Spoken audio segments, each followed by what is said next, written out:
MyEG Services says its unit MyEG Medical has received the approval from the Ministry of Health for the deployment of a 60-second Covid-19 breathalyser test as an alternative screening method at the country's entry points.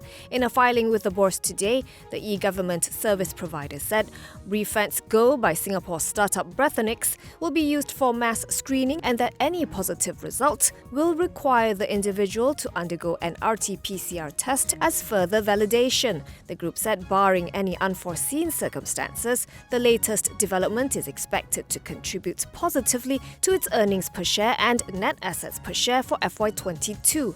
MyEG inked an MOU with Breathalyser in May to be the exclusive distributor of the breath test system here. It said the test is a non-invasive, accurate and affordable solution that can generate results within a minute, making it particularly suitable for mass screening in high-traffic locations. Additionally, these can be administered by any trained personnel who do not need to be specifically medically trained professionals. Users of the test are only required to simply exhale normally into a disposable one-way valve mouthpiece connected to a breath sampler. MyEG's shares closed 3.88% higher at RM1.07 today, valuing the group at 7.93 billion ringgit.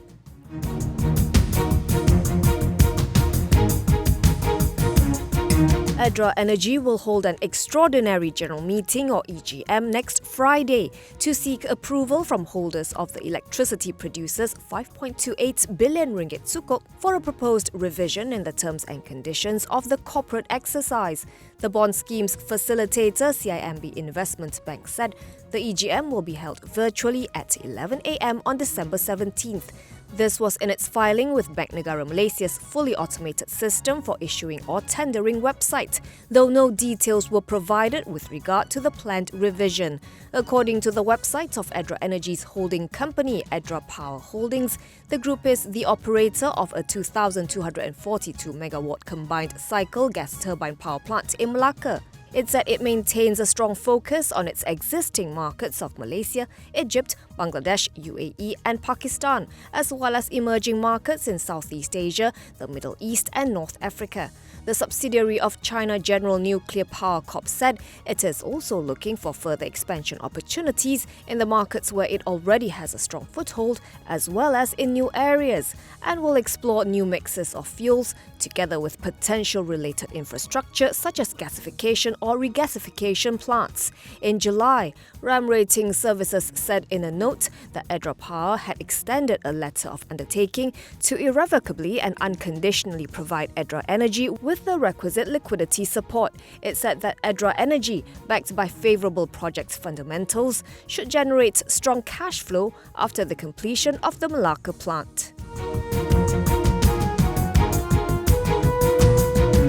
The Kuala Lumpur High Court has dismissed Serba Dinamik's application to recuse the presiding judge in the company's lawsuits against Bursa Malaysia Securities. The oil and gas services company had sought to recuse Justice Datuk Ahmad Fairuz Zainul Abidin on the grounds that he served in the Securities Commission Malaysia or SC in the past. Delivering his decision via Zoom today, Justice Ahmad Fairuz said there was no real danger of bias shown, apart from the suggestion that he may be impartial and favour Bursa and the SC. He said the argument is pure conjecture and a poor attempt to justify the application, adding that past associations, including past history of employment, are never sufficient as valid grounds to premise an objection of real danger of bias by the judge. This is more so when there is no clear nexus between the judge and the circumstances surrounding the issue at hand. He ordered Serba Dynamic to pay costs of 20,000 ringgit to Bursa and set January 17th to hear the company's interim injunction application to block the release of the factual findings updates on its financials by special independent reviewer EY Consulting.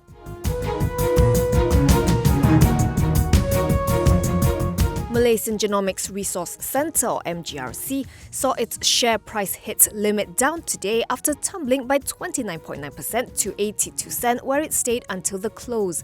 The share price is at its lowest in about 9 months since March 18, 2021, when the stock's price closed at 82 cents. It has fallen sharply to current levels from its closing price of RM2.57 just last Tuesday.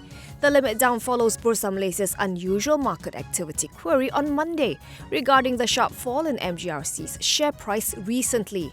In response, MGRC said it was not aware of any factors, including corporate developments and rumours, which might have led to the drop in its share price. The company was issued a similar query on the 8th of last month. Its share price had fallen to RM1.64, a sharp drop from October 29, 2021, when the stock's price ended at RM2.72.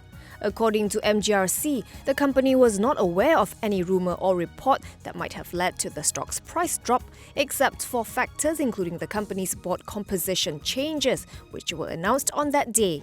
MGRC's share price of 82 cents gives the company a market capitalisation of about RM101.85 million.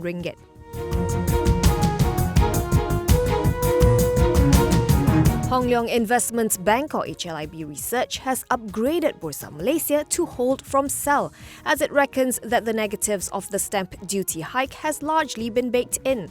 Its analyst Jeremy Goh said in a note earlier today that Bursa's share price had fallen 14.8% since news of the stamp duty hike and his earlier downgrade to sell. Still, he cut his target price from RM6.52 to RM5.95 on lower earnings due to lower average daily trading volume, or ADV, assumptions. He reduced his earnings forecasts for the Bursa operator by 1% for FY21, 13% for FY22 and 16% for FY23. Goh said the impending stamp duty hike will drastically increase trading cost, up 45% at a trade size of RM1 million. Larger traders, domestic institutions and foreigners will be hit harder, impacting more than 60% of Bursa's demographics. Citing the Hong Kong exchange experience, he said the Bourse, which announced a stamp duty raise earlier this year, saw its monthly ADV fall 44% from February to November. He also noted that the stamp duty hike will make Bursa the most expensive exchange to trade within ASEAN 5. These suggest that a contraction in ADV seems inevitable for Bursa once the higher stamp duty kicks in next year. He expects Bursa to clock an ADV of RM2.48 billion in FY22 and RM3.54 billion in FY21. Bursa ended trading 0.31% higher at RM6.42 for a market value of RM5.2 billion.